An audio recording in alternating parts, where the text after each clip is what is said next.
C'est à quelle heure déjà? À 13h.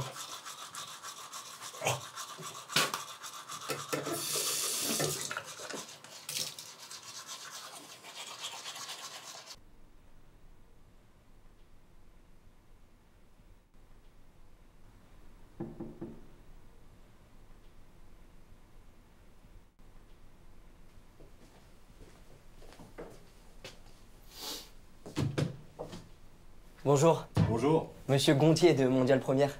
Vous avez pas peur que je vous la broie? Je déconne. Vas-y, rentre.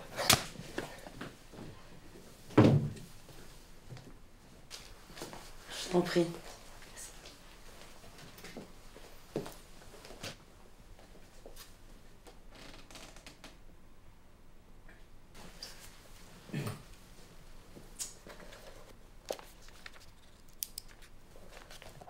Merci d'accorder cette interview exclusive pour Mondial Première. Je vais lancer l'enregistrement. Vous êtes prêts? Toujours. Très bien.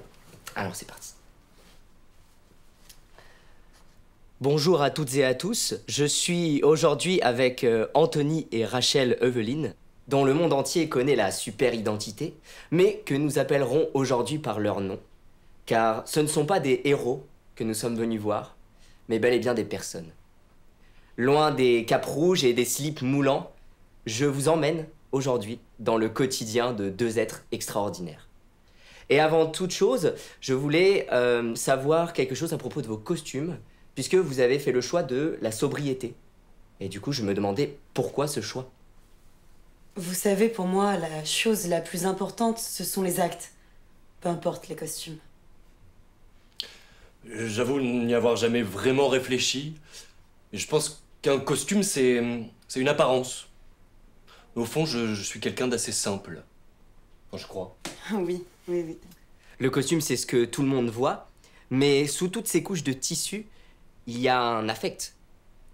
Qu'avez-vous ressenti la semaine dernière lorsque vous n'avez pas réussi à sauver les victimes de cet incendie du Parlement? Écoutez, on a ressenti ce que n'importe qui ressentirait dans une telle situation. Il y a eu des morts. Alors quand on a le pouvoir de changer les choses et que ça ne fonctionne pas, on se sent coupable, tout simplement. Mais alors, après avoir vécu des moments pareils, que nous reste-t-il? Qu'est-ce qui vous fait tenir en tant que super-héros dans ces moments-là?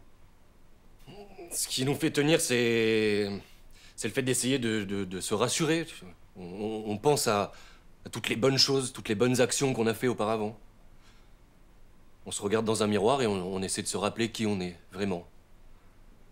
Vous savez, dans un monde où il y a tant de cruauté, quand on a la capacité d'agir, eh ben on est bien obligé de faire quelque chose. Mais c'est ce quelque chose, justement, qui nous pousse à le faire. C'est pas vraiment nous, finalement. Nous, on est avec nos super pouvoirs. Alors quand on est enfant, ben oui, ça fait rêver. On regarde les autres super-héros, ils nous inspirent.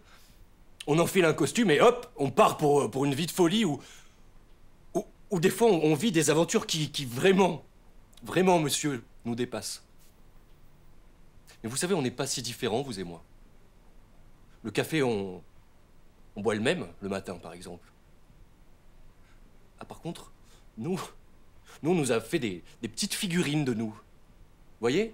Ces petits jouets en plastique où on appuie sur un bouton et puis ça fait petit, mais costaud!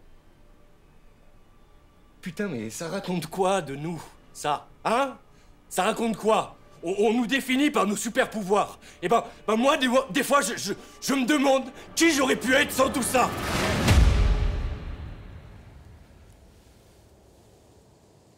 Comment je suis arrivé là, putain? Moi, quand j'étais gamin, je kiffais la pâtisserie. Et aujourd'hui, je fais le super. Comme tous les autres super. J'ai les mêmes muscles que les autres. Je tire des lasers avec mes yeux. J'ai le costume. Copie conforme de copie conforme. Imitateur de stéréotypes, mais moi, je suis quoi dans tout ça? Je fais tout pareil que tous les autres. Mais moi, ce qui me faisait vibrer, c'était de faire des croissants avec ma maman. Et ça fait combien de temps que j'ai pas fait de croissants?